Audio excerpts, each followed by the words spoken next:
नमस्कार मित्रों, आइए जानते हैं माँ प्रकृति का सबसे महत्वपूर्ण नियम कि हमें भोजन कितना करना चाहिए। देखिए, हम आपसे ये कहते हैं कि हमारा आमाशय एक गुब्बारे नुमा थैली की तरह होता है और उसमें कुछ शुद्ध प्राणवायु ऑक्सीजन होती है। जैसे ही हम अपना भोजन आरंभ करते हैं और आमाशय हमारा आधा भर जाता है तो उसमें से कुछ वायु हमारे मुख से बाहर निकलती है, जिसे हम तृप्ति डकार कहते हैं।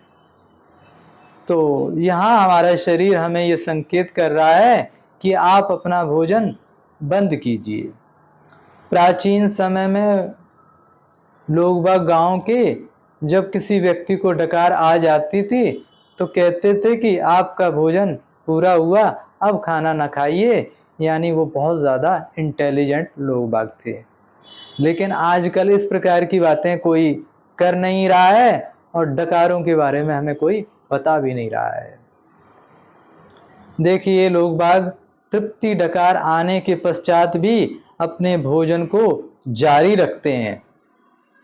तो अब होगा क्या, हमने भरपेट भोजन कर लिया और बची खुची वायु भी हमारे मुख से बाहर आ गई, जिसे हम कहते हैं पूर्ण डकार। अब शरीर हमसे ये कहता है कि भाई साहब, आपने तो मुझे पूरा भर दिया और अब हमारा पेट कुछ तना तना सा रहता है। तो देखिए मित्रों, यदि आपने तृप्ति डकार आने के पश्चात ही अपना भोजन बंद कर दिया तो होता क्या है, अब इस भोजन को हजम होने के लिए हमारे शरीर में 25% जगह पाचक रसों को चाहिए, जिससे भोजन भली प्रकार से डाइजेस्ट हो सके, और 25% जगह हमारे भोजन को मंथन क्रिया के लिए चाहिए। यदि आपने तृप्ति डकार आने के पश्चात भी अपना भोजन जारी रखा तो अब ना तो आपके पाचक रस आपके भोजन में मिल पाएंगे, ना ही आपकी मंथन क्रिया होगी। और ये जो पाचक रस तो अब भी निकलेंगे, लेकिन ये रस आपके फूड पाइप में ऊपर ही पड़े रहेंगे। देखिए मित्रों, एक उदाहरण से हम और समझते हैं। जब हम अपने कपड़े धोते हैं अपनी वॉशिंग मशीन के अंदर, यदि उसमें कपड़े फुल भर लिए जाएं तो कपड़े हमारे साफ नहीं होंगे। गांव देहातों में माताएं और बहनें जो दही से छाछ बनाते हैं, यदि उस मटके को फुल भर लिया जाए तो वो छाछ भी उनकी नहीं बनेगी और कोई फायदा नहीं होगा। देखिए मित्रों, यदि आप काम पर जाते हैं और अपना टिफिन ले जाते हैं, यदि दोपहर में आपने भोजन नहीं किया और रात में जब उस टिफिन को खोल के देखा जाता है तो वो उसमें से बदबू आती है, यानी वो भोजन सड़ चुका है। इसी प्रकार से आपने यदि पूर्ण डकार आते रहने दी तो होगा क्या, अब आपका भोजन हजम नहीं होता और वो भोजन आपके पेट में जाकर सड़ता है और उसमें से गैसें निकलती हैं।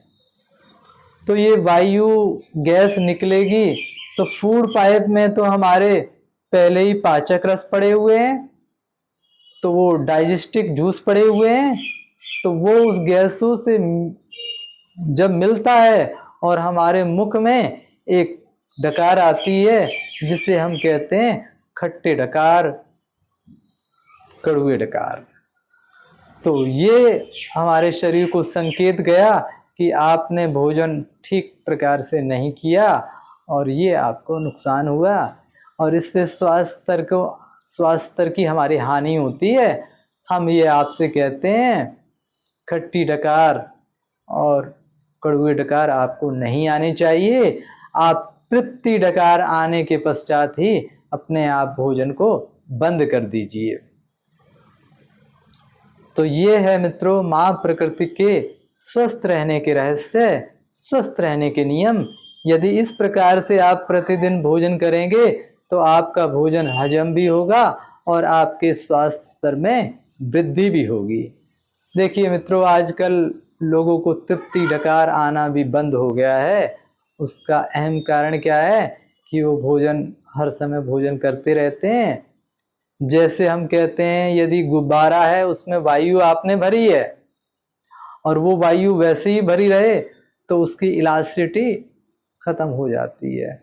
उसी प्रकार से तृप्ति डकार आना तो हमारे लिए स्वाभाविक था, लेकिन हमने प्रतिदिन गलत प्रकार से भोजन करते करते अपने पेट की जो लचक वाली जो प्रक्रिया थी, तृप्ति डकार वाली प्रक्रिया थी, हमारी बंद हो चुकी है। यदि आप इस नियम को करोगे तो धीरे धीरे भी आपको बाद में तृप्ति डकार भी आने लगेगी। तो मित्रों, ये बहुत ही महत्वपूर्ण नियम है। आजकल इन डकारों के बारे में न स्कूलों में पढ़ाया जाता है न कोई चर्चा करता है। तो डकारों के अनुसार भोजन करने से आपका भोजन हजम होता है, स्वास्थ्य स्तर में आपकी वृद्धि होती है, उन्नति होती है। तो शुक्रिया मित्रों, आप इस नियम का अवश्य पालन करें और लाभ लें, माँ प्रकृति से स्वस्थ होने का वरदान पालें। धन्यवाद मित्रों, शुक्रिया।